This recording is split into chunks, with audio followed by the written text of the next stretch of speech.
For today's video mga kanuhaw, welcome sa aking vlog. Sa araw na ito mga kanuhaw, mag-spray kami ng kapatid ko. Sa nga pala mga kanuhaw, kung hindi ka pa nakapalo sa page ko, paki-follow, like and share na rin mga kanuhaw. Salamat sa pagsuporta. At dito mga kanuhaw, nagturo-turo na yung kapatid ko at tinuro niya sa akin kung saan hindi pa tapos. Sabi niya dito ka na lang kasi mapatag lang, at siya doon lang daw sa taas kasi wala akong buta. At dito mga kanuhaw, tinulungan niya ako nagbuhat kasi nga sobrang bigat at mas lalong mabigat yan sa kanya mga kanuhaw. At makilang tangke na rin naubos namin dito mga kanuhaw, kaya sobrang pagod na mga kanuhaw.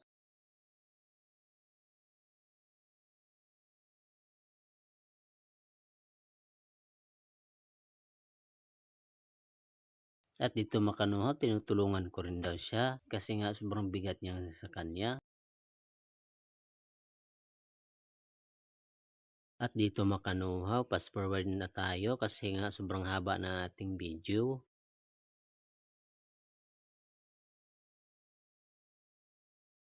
Sa time na yun mga kanuhaw, napansin pala sa kasama ko ang aking video. Sabi niya, nagbablog ka ba daw? Sabi ko, oo. Kung mayroong cellphone ka, ipapaalo mo ako. Kaso mga kanuhaw, wala siyang cellphone. Eh sayang naman kanuhaw, meron na sana tayong isang followers. Kwento niya sa akin mga kanuhaw, sabi niya, totoo ba daw merong sweldo sa pagbablog? Sabi ko, oo. Depende na yun sa pagsisikap mo.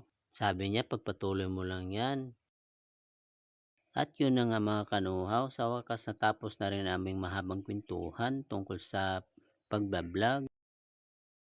At dito mga kanuhaw, fast forward naman tayo ulit kasi medyo mahaba na yung video. At yun na nga mga kanuhaw, hanggang dito na lang aking video. Maraming salamat pala mga kanuhaw sa inyong panonood at pagsuporta. At yun ang mga kanuhaw, ito na yung ginansya ko sa araw na to.